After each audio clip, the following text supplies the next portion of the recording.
Magandang gabi po sa inyong lahat! Mabuhay ang Barangay 142! Mabuhay ang mga senior citizen na patuloy na tumutulong wala sa Lingkod Team! Mabuhay tayong lahat! Alam niyo po mga kabarangay, 2007, minsan nangarap ang inyong lingkod. Sabi ko sa sarili ko, magiging modelo, kaiinggitan, at pupurihin ang Barangay 142.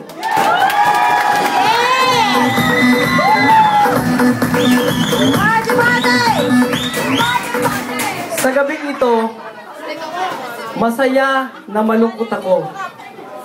Masaya ako dahil sa kabila ng ulan na meron tayo, nakikita ko ang mga taong patuloy na naniniwala at sumusuporta sa Lingkod Team.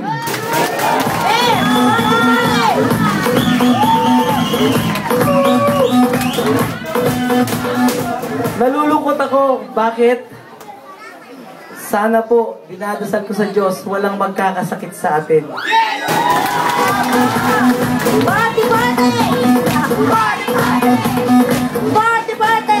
Nalulungkot at masaya. Nalulungkot dahil malungkot ang mga katunggaligo at masaya kami sa darating na Lunes.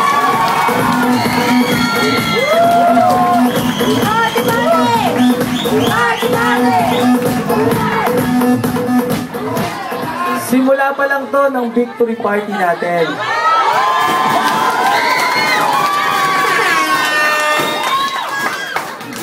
Sana sa victory party huwag maulan.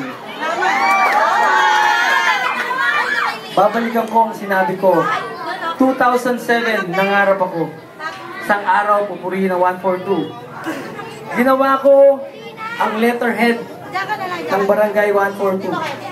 Gumawa ko ng isang magandang barangay clearance. Nagkaroon tayo ng barangay ID na PBC.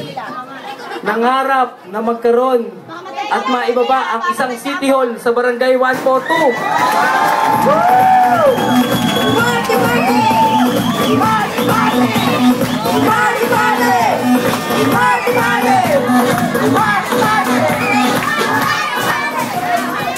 Meron tayong 4 na palapag. Sinasabi nila na ang dapat ay kapitan, walang trabaho. Hindi po, mali po yun. Kung ako walang trabaho, malamang ang 4 na palapag, 2 palapag lang yan.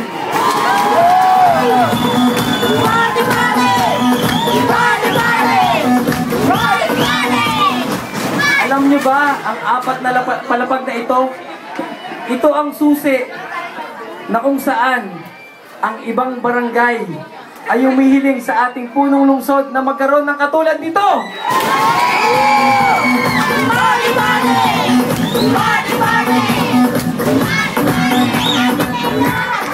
Kung ang inyong nakikita, sino ang madalas na pumunta sa health center sa palengke?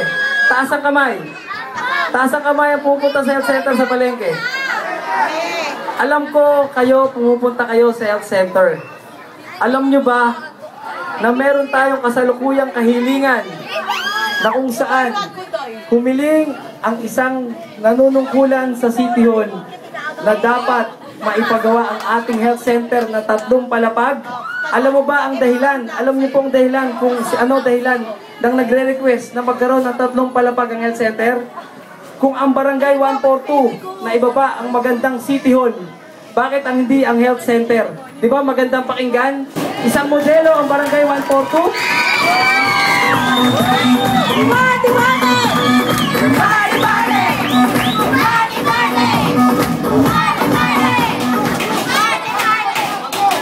Meron tayong linggo-linggong medical check-up na libreng gamot. Meron tayong dental once a month. At sa susunod na taon, kada buwan, ang walang pustiso, magbibigay ako ng 20 ulo. Gagawa na ng pustiso.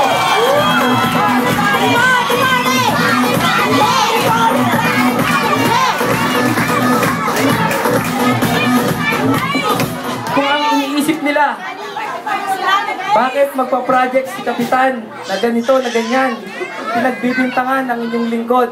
Ngayon, ang makikinabang, kayong mga tao.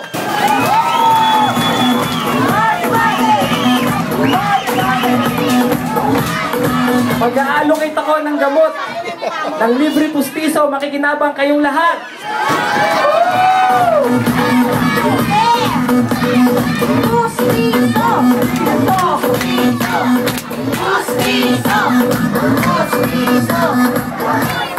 Pipilitin ko na magkaroon ng bonding ang kada pamilya dito sa Barangay 142. Paano? Magkakaroon ako ng isang resolusyon na kung saan isasara ang Malbar at gagawin nating plaza. Plaza! Plaza!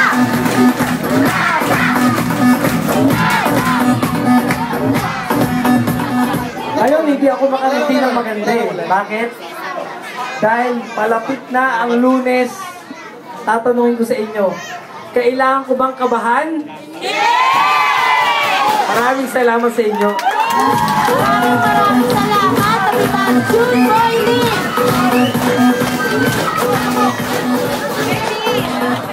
Patuloy natin gagawin Sunday Club, Tuesday with Thursday Club para sa mga gagaling na basketballista ng Barangay 142! Basketball!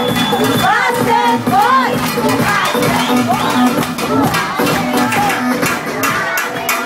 Bibigyan natin ng magandang benefits ang mga senior citizen ng Barangay 142!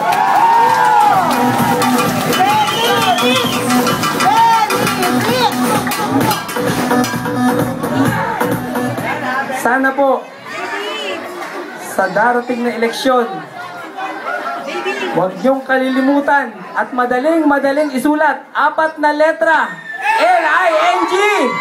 Junling!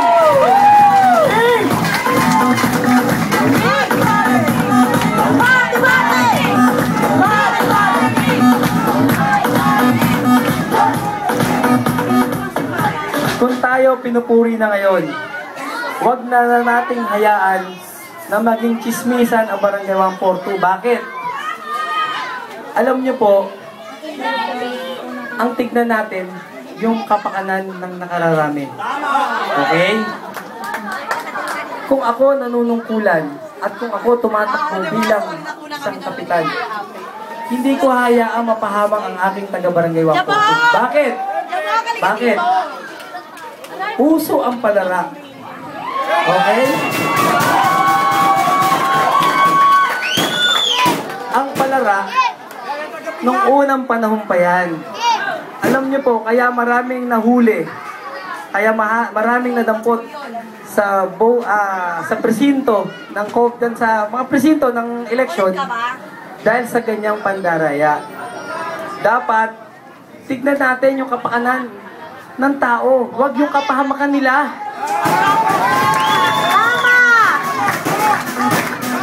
Aanin natin ang 500, 700 kung ikapapahamak ng individual sa atin. Diba? Tayo may karapatang bumoto. Huwag natin saklawan ang karapatan ng kada individual. Okay. Kailangan natin ng pera. Pero kung yan ay kung puso nating tinutulong na walang kapalit, mas maganda, di ba?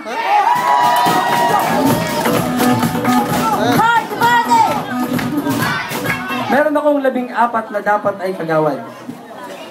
Bakit ako kumuha ng 7? Dahil itong 7, naniniwala ako, makakatulong sa Barangay 142!